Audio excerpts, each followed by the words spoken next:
But women still think, yeah, I'll go out with you alone at night. What are you, nuts? I'll get in your car with you with my little shoulders. Hi, where are we going? In November 2017, Louis C.K. lost everything. His talent agency dropped him. His management company dropped him. Netflix canceled his special. HBO erased him from their platform. FX terminated his production deal. A finished film that cost him millions was pulled from distribution the week before its release.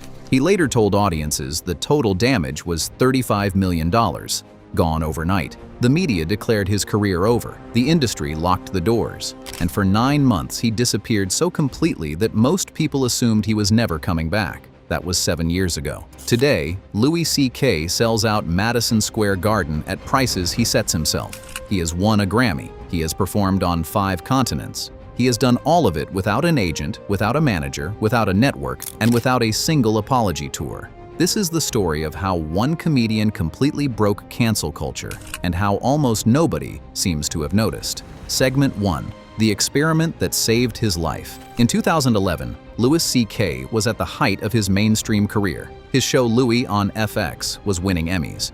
He had deals with Netflix and HBO, and for reasons nobody fully understood, he decided to release his next special himself. No network, no distributor, just a website, a $5 price tag, and an email to his fans. The special was called Live at the Beacon Theater. Within 12 hours, 50,000 people had bought it. By the end of the first week, he had made over $1 million.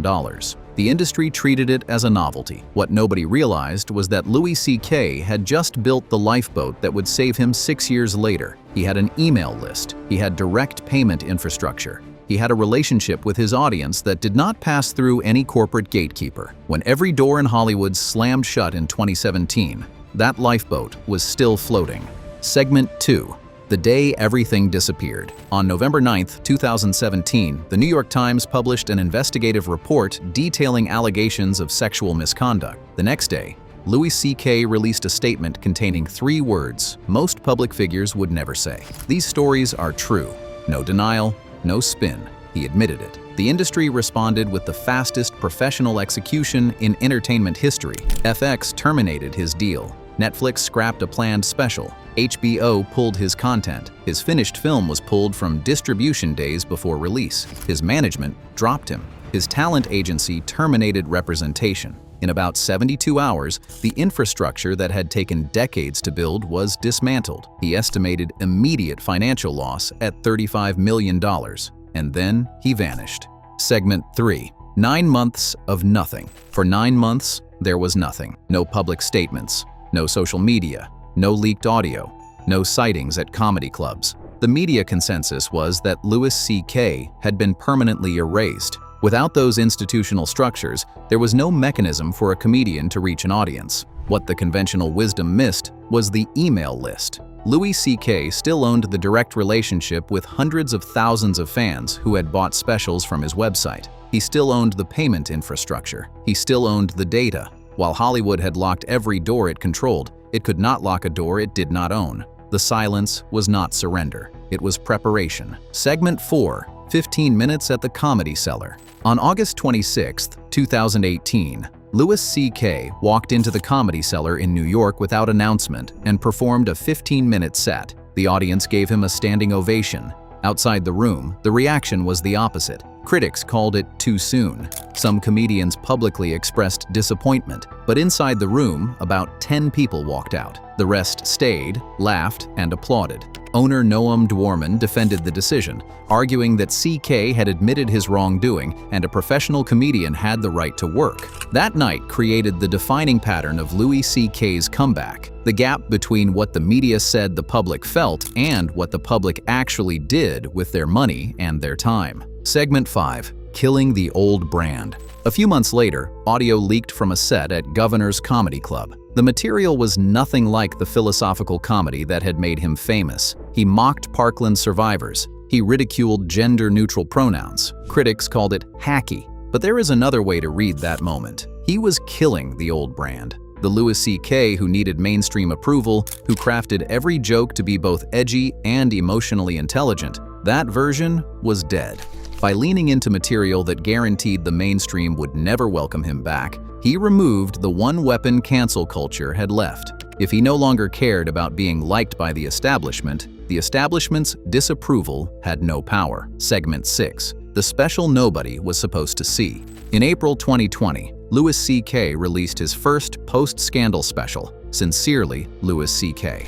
He sold it on his website for $7.99. No Netflix, no HBO, just an email blast to the people who had bought from him before. He addressed the allegations directly, not with an apology tour, but with the kind of blunt, uncomfortable honesty that had defined his comedy. Publications that had declared him finished called the special proof his audience deserved each other. But on Rotten Tomatoes, it held a 93% audience score. The gap between professional critics and actual viewers had never been wider, and the financial math worked. There was no studio taking the first cut, no streamer paying a flat licensing fee. Every $7.99 went straight from the buyer to him. Industry insiders started running the numbers privately and realizing that a self-released special at scale could outperform a Netflix deal, and Louis C.K. had just proven the model in the worst possible market conditions. Segment 7. The Grammy that broke the internet. On April 3, 2022, Louis C.K. won the Grammy Award for Best Comedy Album for Sincerely Louis C.K., released on his own website with no label and no industry support. He beat Kevin Hart, he beat Nate Bargatze, he beat Chelsea Handler. The outrage was immediate. CEO Harvey Mason Jr. said the Recording Academy would not look at an artist's personal history, only at the legality within their rules and the quality of the work. That answer infuriated a lot of people, but it confirmed what Louis C.K. had been proving quietly for years. The institutions that judge work on its technical merits were ready to treat him as a professional again.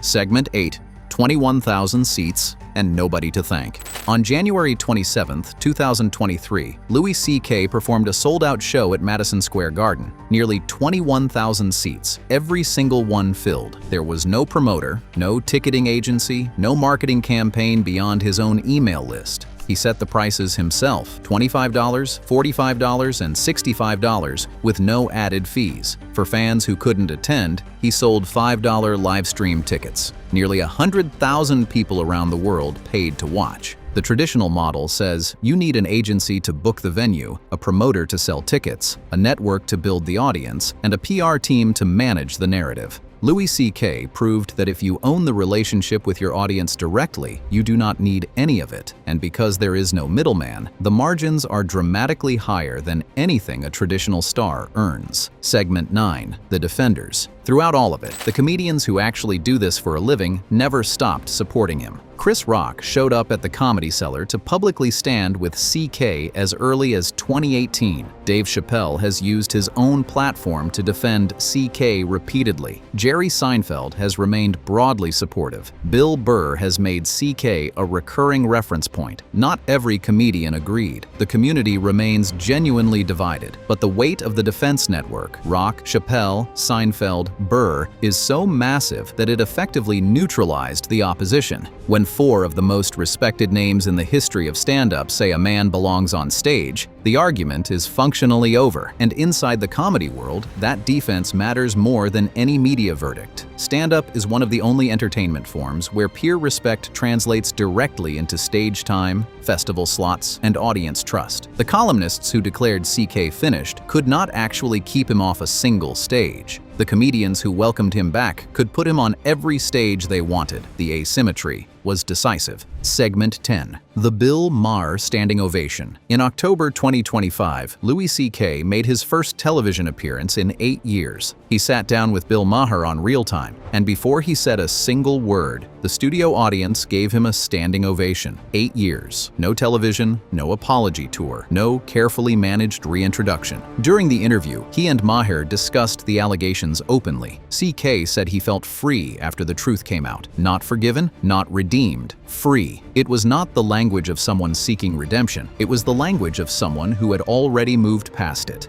Segment 11. The world tour nobody is talking about. As of 2026, Louis C.K. is touring the world: Tokyo, Honolulu, European cities. He performed at the Riyadh Comedy Festival. He published a novel called Ingram in 2025. He is creating content in formats harder to deplatform than television or film. And the most remarkable part? Almost nobody in the mainstream media is covering any of it. There are no think pieces, no protests, no calls for boycotts. The outrage machine that ran at full speed in 2017 has simply run out of fuel. The public has moved on. The industry has moved on. It is a strange kind of victory, winning by being ignored. The very journalists who built their careers on his cancellation now refuse to acknowledge that he is one of the most successful working comedians in the world. Every silent sold-out arena is its own answer. Every international tour date that goes unreported is its own confirmation that the story is over and the verdict was not what anyone expected.